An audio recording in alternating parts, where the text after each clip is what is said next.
Terdengar?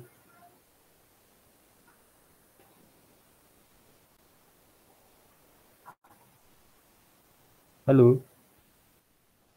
Oke, sudah terdengar ya. Oke, baik. Kita langsung mulai ya untuk perkuliahan kita hari ini dengan mengucapkan Bismillahirrahmanirrahim. Assalamualaikum warahmatullahi wabarakatuh. Selamat siang ya semuanya. Jadi ini untuk pertemuan yang skip 1 minggu yang sebelumnya ya. Jadi untuk sementara kita masuk ke pertemuan yang ke-12 dulu. Jadi ini masuk ke metode IDF3 ya. Nah, ini kita lihat dulu di sini. Metode IDF3 ini lebih ke untuk perancangan dari pemodelan proses. Ya, jadi sebenarnya kalau IDF itu sebenarnya ada lebih dari 5 jenis ya. Nah, untuk tujuannya di sini adalah kita pelajari dulu untuk memahami arti proses dan pemodelan proses ya. Satu lagi adalah mampu membuat model proses dengan menggunakan metode IDF3 ya. Nah, metode IDF3 di sini kalau di pertemuan harusnya sebelumnya ya, di yang 11 itu nanti akan kita bahas IDF0 itu adalah lebih ke memodelkan proses ya. Nah, seringkali diperlukan pemahaman proses yang lebih mendalam sehingga logika bagaimana proses tersebut itu berjalan itu dapat dipahami ya. Jadi nanti akan kita jelaskan bagaimana cara menggunakan metode IDF tersebut ya. Sebenarnya kalau urutannya itu kita mulai 0, 3, dan 1 ya, supaya tidak membingungkan juga ya pada saat kita mencoba untuk beberapa metode yang ada di sini ya. Nah, kalau IDF 0 itu yang harusnya di pertemuan kemarin ya, itu tidak bisa menangkap gambaran logika proses yang lebih rinci. Nah, IDF 3 ini ditujukan untuk memenuhi kebutuhan tersebut ya. Jadi kita pelajari dulu yang yang selanjutnya dulu ya. Jadi IDF 3 dulu, di mana IDF 3 ini adalah lebih ke proses description ya. Nah, kalau IDF 0 itu nanti akan kita pelajari itu adalah fungsi modeling harus kemarin, dan satu lagi adalah information modeling yang akan dibahas di minggu depan ya. Nah, kalau kita lihat di sini ya, beberapa macam IDF itu lebih dari 10 jenis ya. Kegunaannya itu bermacam-macam ya, mulai dari object oriented design ya, lalu user interface modeling sampai dengan network design juga gitu. Jadi kalau kalian sudah mengerjakan tugas individu ya, misalkan kerangka apapun itu ya, kita nanti akan paham lah bagaimana cara kita mengerjakan kerangka yang sifatnya lebih ke arsitektur, nanti akan dipakai di bagian divisi informatika seperti itu ya. Mau itu dia sebagai user interface atau network design atau bahkan organisasi modeling juga itu bisa digunakan dalam penggunaan IDF ya. Nah, di sini kalau kita lihat untuk IDF 3 itu, jadi lebih ke tools pemodelan yang digunakan untuk menghasilkan model atau representasi terstruktur dari sebuah sistem ya. Nah, yang kedua di sini dilakukan dengan cara yaitu mengcapture ya, atau istilahnya tuh lebih ke mengcopy lah, copy atau mensalin perilaku dari sistem yang dibahas, yang dimulai dari urutan terjadinya proses ya, lalu apakah ada dampak dari proses A ke proses B itu ada atau tidak.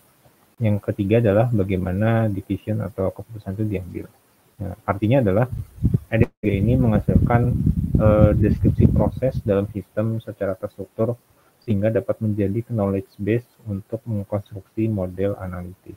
Ya. Nah, begitu juga dengan di sini dapat pula menjadi metode untuk menjelaskan step transisi yang dialami oleh objek yang terlibat dalam proses. Ya. Baru berikutnya adalah memberikan penjelasan yang lebih rinci mengenai proses yang ada dalam sistem, dan satu lagi adalah penjelasan dapat dilakukan pada beberapa tingkatan yang berbeda melalui dekomposisi proses. Ya. Nah, kita ambil contohnya mungkin di IDF 3 ini ya. Sebenarnya lebih mirip kayak kalau misalnya kita buat DFD lalu dipecah menjadi level 1 dan level 2, cuman ini lebih ke penggunaan notasinya yang berbeda ya. Biasanya kalau yang semakin levelnya kecil ya, atau level 0 sekalipun, itu sifatnya lebih ke abstraction atau general ya, karena dia sifatnya lebih umum. Dan kalau misalkan kita sebagai level 0 ini kan sifatnya lebih abstrak ya, jadi bukan lebih ke apa namanya yang lebih nyatanya seperti itu. Karena yang namanya misalkan untuk jabatan yang tinggi ya, misalkan levelnya direktur atau misalkan CEO lah, itu kan yang namanya melakukan pekerjaannya itu tidak harus sesuai dengan SOP-nya karena dia sifatnya adalah lebih ke abstrak ya. Jadi jangka panjang itu ditentukan dari yang atasan yang paling atas tadi ya. Jadi kalau misalkan ternyata misalkan 5 atau 10 tahun ke depan ya kita ambil bisnisnya misalkan bisnis di bidang HP misalkan seperti itu. Nah itu kan meskipun memang dampaknya akan merubah apa namanya pekerjaan di bawahnya, itu merupakan salah satu apa trik atau keputusan yang paling apa istilahnya itu lebih ke absolut lah, karena dia juga sebagai pimpinan juga dia mutlak untuk melakukan bisnis sesuai dengan kemampuan perusahaannya.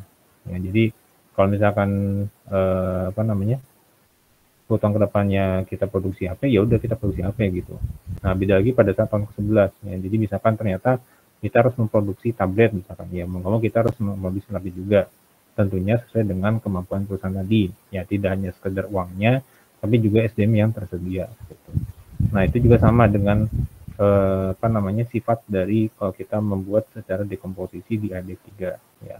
Jadi kalau misalkan ada satu proses, misalkan di sini ya, yang ada di A0 itu nanti akan dipecah menjadi beberapa sub level ya. Sub level ini dipecah lagi menjadi beberapa bagian. Nah, maka di sini apa namanya penomoran itu tidak boleh ada yang sama ya. Jadi semakin ke bawah semakin detail. Nah, baru perbandingan atau perbedaan dengan flowchart yang sering kita buat, terutama di mungkin awal penelitian lah itu. Jadi apa namanya flowchart itu kan ibaratnya urutan dari atas sampai ke bawah ya. Jadi misalkan dari atas apa namanya sudah jadi, maka bisa kita lanjut ke proses berikutnya. Nah, kalau proses modeling itu enggak seperti itu. Jadi proses modeling itu ibaratnya kita menguraikan satu proses menjadi subproses, tapi pekerjaan itu dilakukan secara berbarengan ya. Jadi secara paralel juga gitu. Jadi apa namanya pekerjaan A itu apa namanya tidak harus menunggu pekerjaan sebelumnya gitu. Jadi itu bedanya dengan proses modeling dengan flowchart ya. Nah, lalu berikutnya adalah elemen dasar untuk digunakan di ADF3 ini itu disebut sebagai diagram proses. Nah, diagram proses ini punya 3 elemen dasar ya. Kalau di DFD kan ibaratnya kita punya entitas, relationship ya, apa namanya garis antara entitas tadi, lalu ada data store, dan satu lagi adalah namanya proses ya. Nah, di sini juga untuk ADF3 itu ada 3 ya. Jadi pertama itu adalah proses yang disebut dengan UOB atau unit of behavior. Yang kedua adalah link, yang ketiga adalah junction. Ini yang pertama itu adalah kita masuk ke dalam proses terlebih dahulu. Jadi proses itu ibaratnya apa namanya tidak sekedar kata kerja saja ya, tapi bisa berupa function, aktivitas, atau event atau kejadian, prosedur, lalu aksi ya, lalu skenario, bahkan sampai dengan keputusan. Nanti digambar seperti dalam bentuk kotak yang ada di bawah ya. Tentunya penamaan di proses ini ya kita menggunakan kata verb ya, kata kerja seperti di sini ya. Lalu di sini ada penamaran node sama ID referensinya berapa seperti itu. Itu yang apa namanya diagram proses yang pertama ya. Yang satu ini namanya proses. Yang kedua adalah link ya. Kalau misalkan di namanya di DB itu adalah relationship ya. Link ini lebih ke menghubungkan proses-proses. Jadi menjelaskan hubungan logika, batasan natural maupun buatan serta hubungan temporal antara dua proses. Jadi minimal pembuatan ADF3 itu ya ada 2 proses lah. Jadi nggak mungkin hanya satu proses aja gitu. Ya. Nah, tipe dari link tersebut ada 3. Jadi ada simple precedence atau yang kedua object flow, yang ketiga adalah relation. Nah, itu contohnya. Nah, satu lagi ini ada namanya precedence link ya. Ini yang link apa namanya antar proses tadi ya, masih dalam bentuk link di sini. Jadi kalau kita menghubungkan apa namanya antar proses itu kita membutuhkan garis berupa link tadi. Nah, contoh misalkan tadi itu adalah simple precedence yang ini. Ini kan ada tanda satu ya, satu tanda panah yang ada di sini. Nah, kalau kita mau login, tentunya kita harus menyalakan komputer terlebih dahulu. Ya, jadi proses yang ada di nomor 2 itu bisa dilakukan setelah proses 1 itu selesai. Jadi nggak mungkin berbarengan antara proses 1 sama dengan proses 2 seperti ini. Ya, ibaratnya kalau kita mau login di komputer lah, ya biasanya kan kita menggunakan angka lah kalau di Windows 11 seperti itu. Nah, itu kan kita harus nyalakan komputer terlebih dahulu baru bisa login. Artinya kan tidak bisa secara paralel lah atau bersamaan. Jadi proses 1 dimulai, baru selesai, baru kita bisa lanjut ke proses kedua seperti itu. Itu yang precedence link ya. Nah, ada juga kalau misalkan untuk di sini untuk object flow link ya, ini bisa untuk untuk pembuatan dua proses secara bersamaan ya. Ada juga relational link, tapi ini mungkin nanti akan kita bahas ya, antara aktivitas A dan aktivitas B. Dan satu lagi adalah junction. Junction ini lebih ke pemisahan atau penggabungan ya. Jadi misalkan dari proses 1 itu ternyata mau dipecah menjadi dua proses selanjutnya ya. Misalkan kayak produksi, saya lupa shock breaker lah misalkan. Nah, mulainya kan dari pegas atau apapun itu, baru dipecah mungkin bisa untuk shock breaker kiri, shock breaker kanan, ya baru nanti digabung lagi menjadi satu. Karena kan biasanya kalau untuk produksi shock breaker ya, itu dijual dalam satu set ya. Ya meskipun memang ada yang jual kiri dan kanan, tapi rata-rata ya kalau dari pabrikan itu mereka menjual dalam bentuk satu set saja ya, seperti itu ya. Karena ya itu tadi ya, menghindari kerugian lah. Kalau misalnya kita mau beli ya kita harus beli dua-duanya juga gitu ya. Daripada beli satu kan belum tentu yang butuh sebelah kiri itu itu lebih banyak yang dari sebelah kanan gitu, karena kita juga tidak bisa memenuhi keinginan konsumen secara seperti itu ya. Jadi kalau misalkan ada beberapa barang yang memang harus dibeli dalam bentuk satu set pun ya itu memang seperti itu ya. Mau itu dia sebagai shock breaker atau misalkan ada box bagasi ya yang harus sepasang itu ya, dan juga beberapa partnya pasti dijual dalam bentuk satu set ya. Kalaupun misalkan ada yang jual satu per bagian pun itu rata-rata bukan dari pabrikan, tapi biasanya di toko retail gitu ya. Itu bisa aja kalau seperti itu, kalau misalkan ada toko yang mau seperti itu ya. Itu contohnya ya untuk ID 3 di sini. Nah, ada juga untuk junction di sini, ada yang berupa asinkronus ya, atau juga berupa sinkronus ya. Sinkronus ini biasanya yang sering harus komplit ya secara simultan. Kalau misalnya asinkronus ya itu bisa untuk setelahnya seperti itu. Nah, ini ada tipe 5 ya. Satu lagi adalah exclusive OR ya. Nah, junction ini tergantung sesuai dengan kebutuhan masing-masing ya. Jadi apakah mau dia terpisah dua atau digabung menjadi satu ya, itu bisa dilihat di seperti ini. Jadi tentunya itu dibutuhkan pilihan tipe junctionnya itu mau seperti apa. Apakah dia sinkronus ya, asynchronous N atau misalnya synchronous N. Kalau synchronous N ini biasanya garisnya itu 2 ya. Nah, itu seperti ini ya. Nah, jumlah pemisahan itu tidak mesti 2 ya. Bisa 3, bisa 4 ya, dan seterusnya, tapi biasanya ya jangan terlalu banyak juga gitu. Nanti kalau pada saat untuk dikomposisi itu biar nggak bingung ya. Itu untuk junctionnya. Nah, ada juga junction semantik di sini, itu sama juga kayak tadi ya, nanti bisa dibaca di sini. Ada yang berupa fan out, artinya yang kita pecah menjadi banyak ya, atau divergence, atau yang convergence atau fan in, yang dilakukan secara penggabungan. Jadi dari 3 menjadi 1, dari 2 menjadi 1 seperti ini ya. Itu namanya convergence. Nah, ini kalau kita lihat secara jalan prosesnya ya. Jadi misalkan A terlebih dahulu ya, baru nanti dipecah menjadi ke beberapa proses menjadi 3 di sini ya.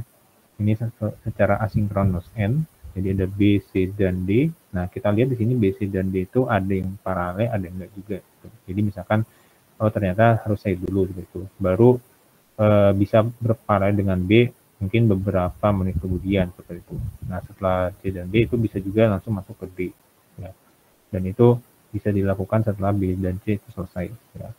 Begitu juga dengan E, ya E juga di sini mungkin apa namanya bisa dilakukan setelah B itu selesai. Baru setelah itu digabungkan menjadi F, di mana F ini bisa dilakukan setelah adanya asynchronous end. Jadi digabung itu baru bisa dijalankan proses yang F-nya. Ini contoh yang junction semantics ya, contoh yang ada di sini. Nah, ada contoh lain misalkan gini, ini kalau misalkan sifatnya adalah synchronous end. Jadi harus berjalan bersamaan. Jadi ciri-cirinya itu ada dua garis ya, yang kiri dan kanan. Sehingga kalau kita lihat B, C, dan D itu berjalan bersamaan. Ya. Untuk waktu beresnya kapan, misalkan B dan C itu sesuai dengan kondisi dari si perusahaan tersebut.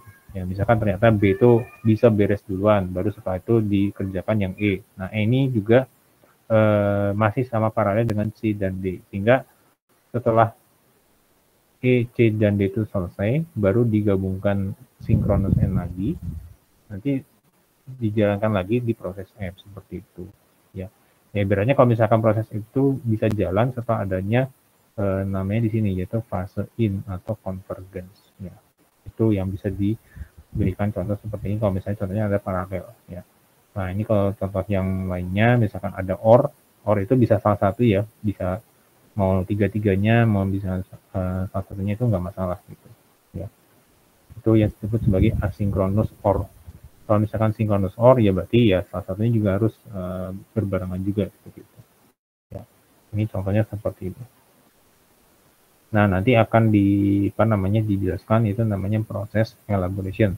Jadi untuk penamaan yang ada di sini itu sesuai dengan standarnya. Jadi di sini ada namanya unit of behavior label, baru IUB-nya berapa ya. Di sini tanda pagar ya, kalau misalnya saya ingat. Dan satu lagi adalah elaboration form. Jadi ini nanti akan diisi sesuai dengan reference number-nya mulai dari objek, faktanya, lalu batasan atau masalah, constraint ya, sama deskripsinya seperti itu. Ya. Oke, mungkin sebelum kita ke slide berikutnya ya, kita break terlebih dahulu selama 5 menit ya. Jadi kalau misalkan ada yang mau ditanyakan, saya persilakan.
Oke, kita ke slide berikutnya ya. Oke, nah ini untuk pembuatan objek tipenya. Nanti mungkin saya akan sedikit lebih di prioritas yang main dulu ya. Jadi nanti penggambaran IDF3 itu akan seperti ini. Ya. Oke, ada referen lain juga.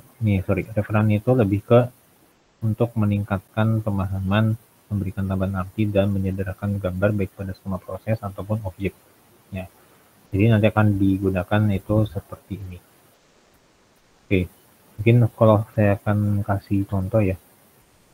Ini ada 3 yang lebih mungkin lebih banyak lah ya.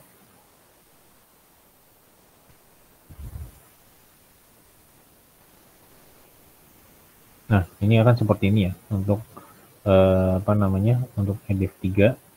Jadi pembuatan ini lebih ke mirip seperti DFD, cuman beda pakai notation. Nah, di sini ada pemecahan dua, jadi ada fase out sama fase in, yang kan dimana fase out itu lebih ke bagaimana kita bisa menguraikan menjadi lebih dari satu ya, itu namanya divergence. Kalau kita gabungkan menjadi satu, itu namanya fan in atau convergence, seperti itu. Jadi ini seperti ini ya, untuk pembuatan di IDF3 yang ada di metode IDF. Jadi dari lebih dari 10 itu, mau dia 0, 1, dan 3 pun, itu nanti yang dibuat seperti ini. Nah, notasi yang digunakan juga, ini nanti bisa pakai, salah satunya adalah Microsoft Visio. Ya. Jadi seperti ini ya untuk pembuatan IDF3 yang ada di sini. Oke. Mungkin nanti sisanya kalian akan bisa baca sendiri untuk mengenai pembuatan IDF3-nya seperti itu. Nah, mungkin karena di sini saya ada kegiatan yang lainnya juga ya. Mungkin kita langsung ke presensi terlebih dahulu seperti itu. Oke. Baik, yang pertama Ahmad Egi ada? Hadir, Pak. Oke. Amalul Hawari? Hadir, Pak. Oke. Randy Alfi? Hadir, Pak. Oke. Dava Rizky? Hadir, Pak. Oke. Yusuf Abdurrahman? Yusuf Abdurrahman Elfak? Oke, nggak ada ya. Laila Anggraini? Hadir, Pak. Oke. Fioren? Hadir, Pak. Oke. Hafizatur Rahmat? Hadir, Pak. Oke. Anggia? Hadir, Pak. Oke. Mutiara? Hadir, Pak. Oke. Muhammad Isa? Muhammad Isa Anggoro?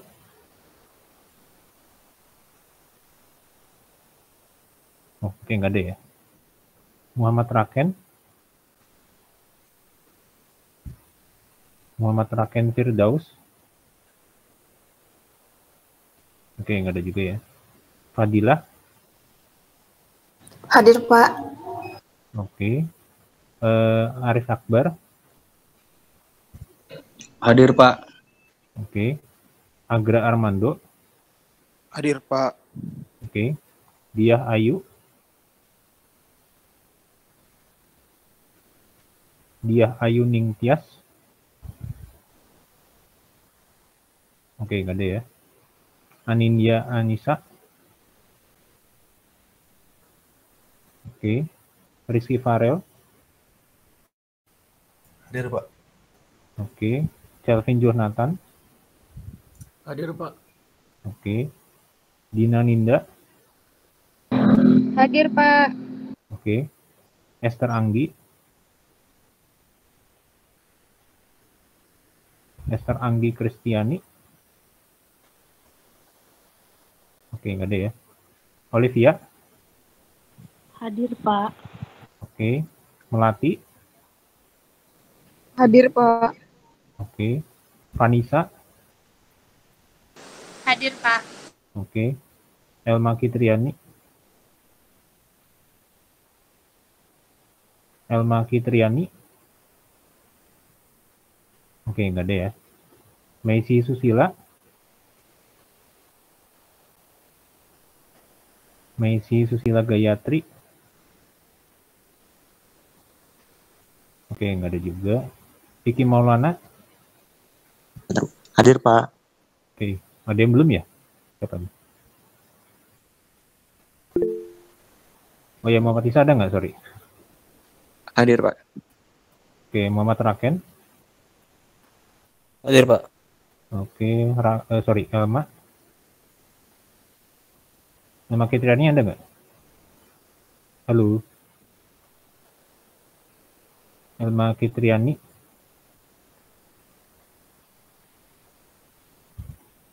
Elma Kitriani ada nggak? Halo, coba di mic-nya coba dulu. Di open mic. Kalau enggak di apa namanya via chat coba.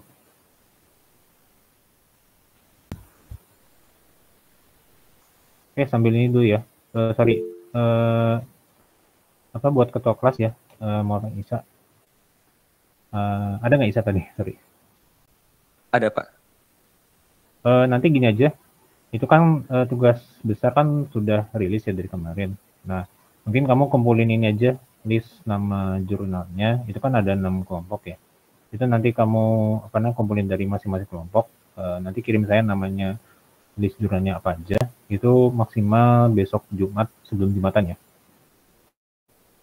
Baik, Pak. Siap, Pak. Oke. Oke, Elma ada. Sorry. Esther ada nggak? Esther, sorry. Hadir Bapak. Oke. Messi ada nggak Messi? Oh ini tidak bisa. Oke. Oke, berarti udah semua ya untuk presensinya hari ini. Jadi untuk materi ADIF 3 nanti akan saya share mungkin minggu ini lah untuk kuliah ke-12, dan untuk yang pertemuan minggu kemarin ya, apakah nanti ada pengganti ataupun tugas nanti akan saya infokan mungkin minggu ini juga ke kelas gitu. Nah, nanti jangan lupa untuk masing-masing kelompok itu kirimkan list nama jurnal internasionalnya ke ketua kelas yang ada di sini. Itu maksimal sebelum Jumatan ya, hari Jumat sebelum Jumatan ya jam 12 lah gitu. Begitu ya untuk untuk kuliah kita hari ini. Oke, mungkin karena saya ada kegiatan yang lainnya, mungkin hari ini saya cukupkan sekian terlebih dahulu ya. Jadi sebelum kita tutup dengan membaca hamdalah, alhamdulillahirabbil alamin. Jadi terima kasih atas kehadiran dan perhatiannya untuk kuliah kita hari ini.